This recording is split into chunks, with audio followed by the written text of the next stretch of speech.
Hi everybody, this is Ben from Lawtomata. Today I'm going to walk you through our latest technology preview of a system that we call ClaimWorkShop. So ClaimWorkShop is I guess you could call it an opinionated development environment for preparing patent applications. What does that mean?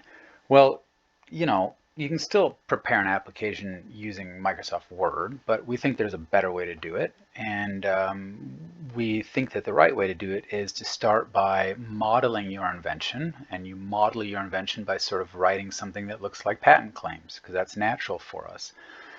Given the model of the invention, ClaimWorkshop is going to take care of automatically generating different views of that model, different views that correspond to that model. One of those views could be patent claims, another view could be drawings, and another view could be the written description that corresponds to those drawings.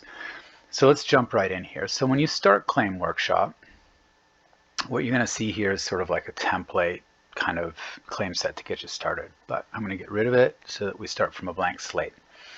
So the first thing we're going to do is we're going to make a new independent claim. When we do that, a little editor opens up. This is called a claim editor, and this allows us to express our invention using sort of claim language. And we try to be really syntax free here by not forcing you to put a bunch of semicolons or use any kind of other weird notation that's totally unfamiliar to you.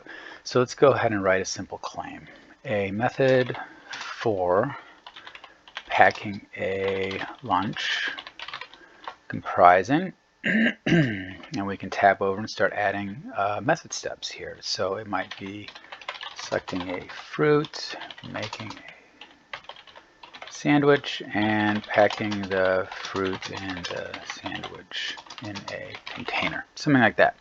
Okay, so I told you that we're going to create views based on this particular claim that we write, this sort of modeling operation that we've done over here. So let's look at some of our different views. So the first one is basically the generation of a claim set, and you can see right now we've identified, created one claim, and the claim has 3 steps in it, and this is laid out right here. We've added the semicolons and the ands and the periods and everything for you. Another view is a drawing that's based on the claim, and notice here we've generated a flow diagram, and then in the third view over here we can show you some written description that we automatically generate. So one of the things to notice here is that when we add steps, making a sandwich, choosing a treat, for example, everything gets updated automatically over here. So similarly in our drawing over here, the new step got added. Similarly, if we went ahead and just deleted that, the flow diagram would be changed. We put that back with undo, and we can take a look at our written description, and you see that we've got that paragraph in there too. Okay, so you might say, well, Ben, this isn't that interesting. I mean, you've kind of given me a template, but in my real writing, in my patent application, I get paid by the word, so I'm going to want to add some words to these sentences over here. Well, you can do that, and the right place to do that is using the claim editor, okay, because this keeps all of your language and the description of your invention in one place. So what does this mean? Well, you might add a sentence here where you describe a little bit more about what it means to select a fruit. And you might say, in some embodiments, selecting a fruit includes picking a fruit from a tree, or something like this, okay? Notice that this annotation that we added here in double quotes got added as a sentence to the written description. And similarly, we could add a sentence here, another sentence, and we see that that got added over here, and it modifies what choosing a treat means, okay? Now, if this is a little bit clunky for you, you might sometimes just go ahead and move the annotation to the next line. And the basic rule is that an annotation always modifies or is associated with the element that appears directly before it. So you have some flexibility. It can be there or there. Also, you can add an annotation right at the very top. This sentence describes the overall process. Okay, and notice that sentence got added in up here, okay? And that's the place that you would add some sort of introductory text that talks a little bit more about the process that's being described here. Okay, once you add a bunch of annotations, this claim will kind of get long. It'll take up a lot of screen real estate. It might be kind of hard to read what's going on. So for that reason, you would use this little checkbox right here, which goes ahead and hides these little written description annotations, as we call them. Okay, so that's pretty simple to do. Now, every good claim set's got more than one claims. It's going to have a main claim, an independent claim, and a bunch of dependent claims. So let's go ahead and add a dependent claim. Okay, so we're going to add an FC type claim, which is a further comprising type claim. It's just a simple claim that basically depends on a claim above it. So we'd say, remember the first line is special. So we'd say, okay, further comprising baking a batch of cookies or something like that. Okay, now let's go over to our claims over here, and we see that now claim 2's been added. Let's go ahead and add another further comprising step. Further comprising, what do we do here? Picking a fruit from a tree. Okay, now we can renumber these claims if we can just move these claims around, and they'll move around in our claim set over there. So you might not have seen that, but what I did is I clicked this little up arrow button, and that moved the picking a fruit from a tree claim up, and it also got moved up in our corresponding claim set over here. Now let's just have a quick look at our pictures over here, our drawings. There's only one drawing. The default is that we're only going to draw a flow diagram that corresponds to an independent claim.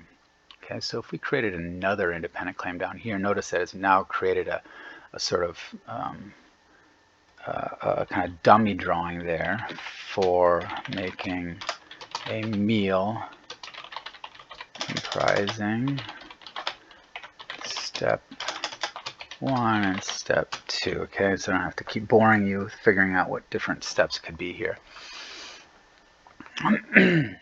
Excuse me. But if you want, you can have one of your dependent claims also rendered as a drawing.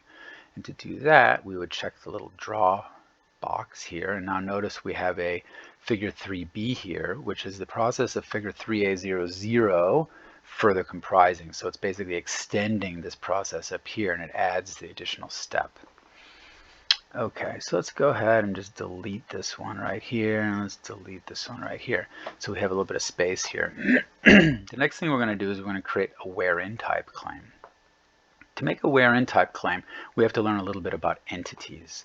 So let's just go ahead and talk about entities here for a second. An entity is a kind of a core concept, generally a noun in your patent claim. It's kind of the sort of language that you want to settle on early on in your development, and you want to get it right. If you make changes to it, you'd like it to be changed everywhere in your patent application. So we do encourage the use of entities. So let's do a simple example here. So let's just make the word fruit be an entity. So we say make an entity. Notice that everywhere the word fruit appeared, it's highlighted now to show you that that's an actual entity. You can no longer edit inside of that particular text anymore. Okay, it's locked, but you can edit it by going over here in the entity tab and making the change there. So we've now changed it to tasty fruit everywhere. Okay, and the common thing might be something like a plurality of fruits or something like that, right? You know, and you might say, your boss says, I don't like the word plurality. So you might say, okay, well, fine, we'll say multiple fruits. Okay, obviously you might have to change a few little things over here syntax wise, but that you get the basic idea. I'm going to put it back to tasty fruit. Okay, there we go. Now, what are we missing here? Let's go ahead and look at the picture that we've drawn. Now, our drawing is a bit screwed up. Well, why is this? Well, the reason is that sometimes claim limitations get really big, right? A step that in real claim sets, the steps are much longer, or generally much longer. And you don't want to copy all of that text into the drawing. So the basic default rule is that if there's an entity defined in an element or a method step, that first entity is going to be the one that's used as the label for this block over here. So in general, when you make method steps, your entities in a method claim, your entities are typically going to be the gerunds or the sort of gerund phrases. So let's go and sort of clean this up a little bit. Let's get rid of this entity and let's make an entity like that. Make entity. And similarly, make entity. And the other nice thing to do here is probably say we want really an entity there too. Okay, so like, here's what's kind of cool is that later on, if we say this isn't really just about packing a lunch, it's more really about making a meal. All right, and we go in here and we see that our claim has been updated to making a meal. We see that our drawing now is a process for making a meal. And here's an example of a really long method step. Okay, I mean, I also might want to put a space in there. And sometimes that's okay. That might be about the maximum number of words. You might have a few more words in one of these blocks. But if you have extra words here, you'd want them to not be part of the entity. Sometimes you'll have like a wherein or something dangling on the end. Wherein the container is made from metal, or I don't know. And you don't want all that text to show up over here. So what you would do then is you would just create an entity around the words that you care about. So right there. Okay, notice how that cleaned the drawing up again for us. Okay, now once you have entities, the other cool thing you can do with entities is you can create a wherein type claim. So I'm going to click the WI button and we're going to get a drop down. So it's the method of claim 1, wherein the, and you get to pick which entity you're modifying. So you might say something like selecting a tasty fruit includes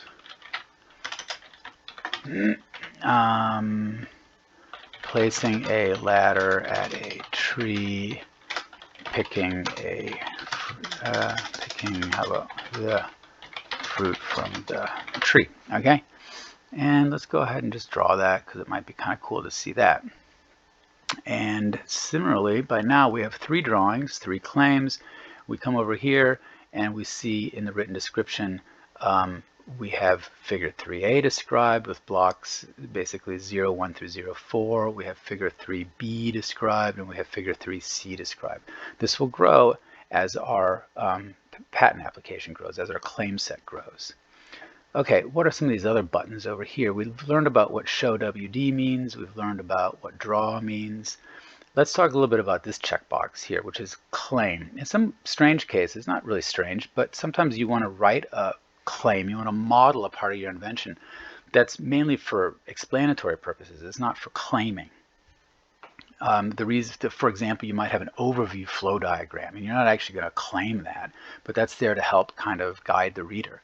So what we might do is we might say, hey, I want to make a new claim, and let's say I want to put it at the top, and I'm going to say this is a claim for making meals comprising sorry about that, for making meals comprising, and then we will have step 1 and step 2 and step 3, etc. Okay, and so now what we've got here is we've got a claim that's kind of funky. It doesn't really help us, right? I mean, it's not a thing that we would ever want to claim. It just sort of generically talks about what the invention is. So if we don't want it to appear, what we would simply do is we would uncheck this claim box right here. And so notice it's been now unassigned a number. It doesn't have a number up here anymore, which is the right thing really, isn't it? Okay, I bet the thing that you've all been staring at though while I've been talking is what this thing is over here. Well, this is obviously claim 1, but there's some other stuff going on. There's this weird highlighting, and there's this weird number, and what's going on here? Well, if you've been following Lawtomata for a while, you know that we have a machine learning project that we use to classify patent claims. We can classify a patent claim and predict whether it's likely to be subjected to a rejection under Alice versus CLS Bank. So in other words, is it going to be rejected because it's directed to abstract subject matter, okay? The dangerous abstract subject matter. So what we do is we take your claim, we turn it into a bag of words. So basically that's just a set that has all the words of your claim in it. We ship that off to our servers, and then we run our classifier over it and send you back a score. And that score gets displayed up here. This claim has a poor score. It's a score of 7, okay? Actually, this is not right. We've now seen a little bit of a bug in the system because that's actually the score for that weird claim we just wrote there. Okay, so something for me to fix, but this is now scoring the claim that we see up here, claim number 1. Why are some of the words highlighted green and red? Well, different terms have correspond differently or correlate differently, positively or negatively, with patentability, with abstractness, right? And if you want to get a better feel for which words are correlated, since all words are correlated at least to a degree, at least most of them that we know about, you can kind of change this highlighter threshold to make your highlighting more or less busy. If you have a word that's highlighted in red, what that means is that you've got terms in there that are negatively associated with or positively associated with invalidity, right? Would be another way to think about it. They're bad words, right? So the idea there is to help remind you, hey, look, these are words that can cause problems. And you might want to think about picking different words, and in particular, maybe expressing your invention in a more concrete way. So it's not just a matter of picking a different word. It might be a matter of adding a bunch of words that sort of refine or clarify or add some more structure to what that means, making your invention a little bit less abstract. So, like, for example, let's just throw a step in here. Processing a transaction with data from a database. All right, look at that. Those are really naughty words over there. And look, our Alice score dropped to 40 as well by just adding that. Okay, so that's, you add some using a computing system to process numbers. Okay, well, look, numbers is actually a good word. So anyway, there you go. This should be helpful to people. It's really just there as kind of a technology preview to let you know these are the kind of cool things you can do with ClaimWorkshop. Obviously, if you want to use it and you don't want us to see your patent claim, we don't really see your patent claim anyway. We don't record your data, but the reality is that if you want to use this or you don't, we can have it turned off or as you like, or you can separately use our Ask Alice system. Other features. Okay, just to wrap up, I'll walk you through very briefly the file menu up here. We do have a few different ways to get your ClaimWorkshop claim set in and out of our program here. The main way is to use Google Drive. And the reason we use Google Drive is because we want you to store your claim set in your private location. Okay, in general, we don't want to store your data for you. It's a pain in the butt, and plus this kind of stuff is really quite confidential, and a lot of people might not trust us to store it for them. So the main idea is that you can save your claim set to Google Drive. We give a little warning, we tell you what we do and why we're doing it, and then you say save, and if you weren't connected to Google, it would take you through your authentication process. We can give a file name here, and CWS, and we save that, and now it's been saved to Google Drive. Okay, now if every time we hit save now, we make changes, they would be sent up to Google Drive. Another way to get the data out, you can obviously load from Google Drive as well. So let's see what happens. Let's go ahead and discard the changes, and I don't know what any of these are going to look like, but there you go. Here's another claim, and this is a claim to a method for catching a mouse. Okay, there you go. The other way to get data in and out is to basically download the claim file, and you get the raw kind of claim file. But perhaps more interesting is just to export it as HTML. So what we mean by that is that you're not actually keeping track of your model anymore. You're losing your model, you're leaving it behind, but we're going to give you all the renderings. And then with those renderings, you can do as you please. So let's export this as HTML. Let's open it and have a look. So we give you a chunk of written description up here, we give you a chunk of claims, and we give you some drawings over here. Okay, this isn't obviously polished into its final beautiful shape or anything like that, but it gives you an idea of the technology preview that we're doing here.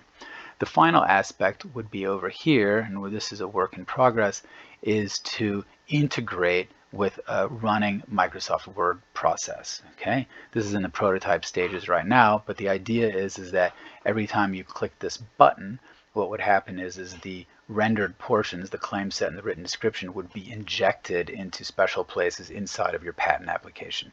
Because we know that this is not the complete solution to writing a patent application. Every good patent application also has, it has an abstract, it has a background, prior art kind of evaluation. It has some introductory paragraphs, okay? It's not just about having a few flow diagrams. There might be a boilerplate computing system diagram. All of those things are going to be in your patent application. We don't want to worry about those with ClaimWorkShop. What we want to worry about is the core of your invention, giving resulting in a claim set, resulting in some drawings that reflect that, and some written description, okay? So that you can comply with a lot of the statutory and regulatory requirements of a good patent application. Okay, well, there's a bit more to show you, but we'll call it a day. Thank you very much for watching, and please reach out if you have any questions. Bye-bye.